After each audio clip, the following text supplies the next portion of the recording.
ഇപ്പത്തെ പിള്ളേരൊക്കെ അസ്തഗ്ഫിറുല്ലാ കളിയാക്കല ഇൻസ്റ്റാഗ്രാമില്. ഇപ്പത്തെ കുട്ടികളൊക്കെ പ്രത്യേകിച്ച് പെൺകുട്ടികൾ അസ്തഗ്ഫിറുല്ലാ, തലയിൽ തുണിയില്ല, ഒന്നും തുണിയില്ല, അസ്തഗ്ഫിറുല്ലാ കളിയാക്ക ഇൻസ്റ്റാഗ്രാമില്. മക്കളൊക്കെ വളർന്നുപോയി കേട്ടോ ആമിന, മക്കളൊക്കെ വളർന്നുപോയി. ഇപ്പൊ മൊത്തം ഇൻസ്റ്റാഗ്രാമില.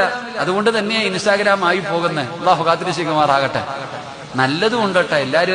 എനിക്കും ഇൻസ്റ്റാഗ്രാം ഒക്കെ ഉണ്ട്, അൽഹംദുലില്ലാ. ഒരുപാട് നല്ല കൂട്ടുകാരുണ്ട്.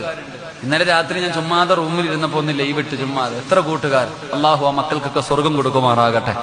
അള്ളാഹുവരുടെയൊക്കെ പ്രയാസങ്ങൾ മാറ്റി കൊടുക്കുമാറാകട്ടെ. നല്ലവരും ഉണ്ട്, പക്ഷെ റീൽസ് ഒന്നും ഇല്ലാന്നേ ഉള്ളൂ. എന്റെ പ്രിയപ്പെട്ട സഹോദരിമാർ, ഇപ്പൊ എല്ലാ റീൽസും യൂട്യൂബ് ചാനലൊക്കെയാ.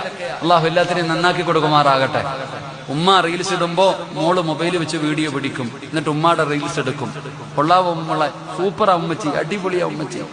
അത് കഴിയുമ്പോ മോൾ ഉമ്മയുടെ കയ്യിൽ മൊബൈൽ കൊടുത്തിട്ട് പറയും, ഇനി ഉമ്മച്ചി എന്റെ റീൽസ് എടുക്ക്. അവൾ ആടും, ഉമ്മ എടുക്കും. കൊള്ളാവോ മോളെ, സൂപ്പറാ ഉമ്മ, അടിപൊളി, അൽഹംദുലില്ലാ. എന്നിട്ട് മോള് പോയിക്കും, ഉമ്മായിക്ക് എത്ര ലൈക്ക് ഉണ്ട്, എനിക്ക് എത്ര ലൈക്ക് ഉണ്ട്. തെണ്ടുവാ, യാചിക്ക. പണ്ട് പള്ളിയുടെ മുമ്പിൽ ഇരുന്ന് യാചിക്കുന്നു, ഇപ്പൊ മൊബൈൽ വെച്ചിട്ട് യാചിക്കുന്നു. ഇത്രയേ ഉള്ളൂ. അങ്ങനെ ലൈക്ക് കൂടുതൽ കിട്ടുമ്പോ നിനക്ക് എന്തെങ്കിലും കിട്ടും. 1 ലൈക്കിന് 1 ലക്ഷം വെച്ചാ കിട്ടുക. ഇതിനാ പെങ്ങളെ എല്ലാരും അള്ളാഹിനോട് ദുആ ചെയ്യുന്നത് ആരുടെ മുമ്പിലും കൈനീട്ടേണ്ട അവസ്ഥ വരരുതെന്ന. നീ ലൈക്ക് എന്ന് പറഞ്ഞ് തെണ്ടുന്നു. അള്ളാഹു കാത്തിരക്ഷിക്കുമാറാകട്ടെ.